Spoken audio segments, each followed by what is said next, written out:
Bonsoir, moi je m'appelle Philippe Gabillier, je suis professeur, maintenant professeur émérite dans une grande école de management qui s'appelle ESCP, Business School, où j'enseigne la psychologie sociale et la psychologie des entreprises depuis très longtemps.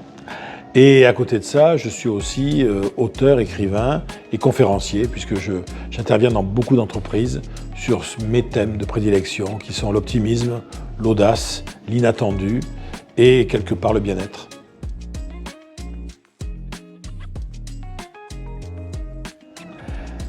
L'optimisme, c'est disruptif parce que d'abord, c'est souvent mal compris. Beaucoup de gens confondent complètement l'optimisme avec une espèce de caricature, toujours de bonne humeur, le smiley, je vais bien, tout va bien, le bonheur avant tout. Or, en fait, l'optimisme, pour les philosophes d'ailleurs, et les psychologues qui ont travaillé dessus, c'est d'abord et avant tout un outil pour contrer le mal et pour contrer le malheur. Mais donc pour ça, il faut l'accepter déjà. C'est-à-dire que la caractéristique des grandes philosophies optimistes, c'est qu'elles sont toutes tragiques. Elles disent toutes « Ah ben la vie c'est compliqué, hein, c'est dur, souvent on est trahi, souvent... » Mais quoi qu'il arrive, c'est ça l'optimisme, quoi qu'il arrive, on peut toujours en faire quelque chose, il y a toujours des zones d'amélioration, et le pire, on pourrait s'en passer, mais il peut toujours nous apprendre des choses. C'est en ce sens que c'est non seulement une philosophie de vie, mais c'est une façon aussi d'aborder les problèmes en disant, voilà, je vais partir du principe que quel que soit le problème, il y a des solutions qui se baladent, il faut que je les trouve, faut qu'on les trouve. Les choses vont pas bien, c'est vrai, mais même quand les choses vont pas bien, il y a toujours des choses qui vont bien. Il faut celles-là au moins qu'on soit clair et qu'on soit sûr qu'on sait où elles sont. Et puis enfin, la dernière idée, c'est que l'optimiste vous dit, bon, alors, so what ? On fait quoi? C'est ça l'idée. L'idée, c'est faire avec. Quoi qu'il m'arrive, même si c'est compliqué, la question première de l'optimiste, ça sera toujours qu'est-ce que je vais bien pouvoir en faire? Et à partir de là, le miracle peut arriver.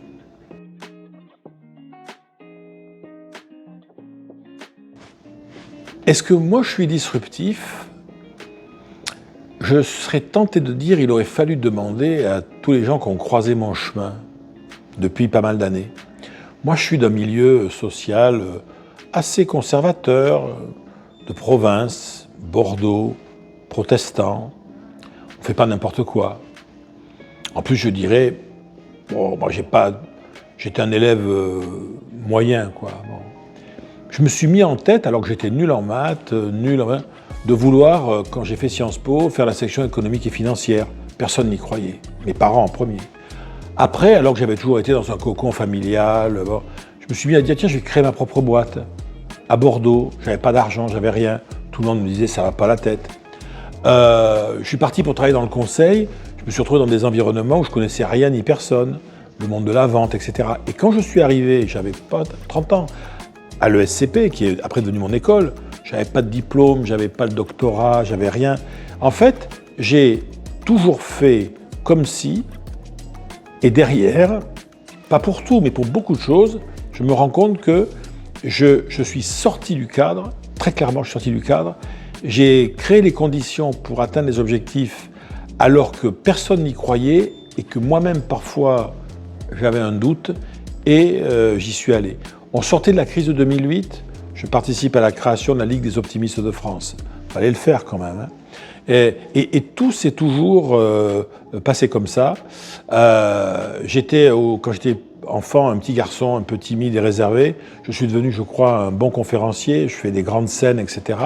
Donc oui, je pense que dans le fond, j'ai été disruptif, mais alors, pour répondre à votre question, je serais bien incapable d'expliquer pourquoi.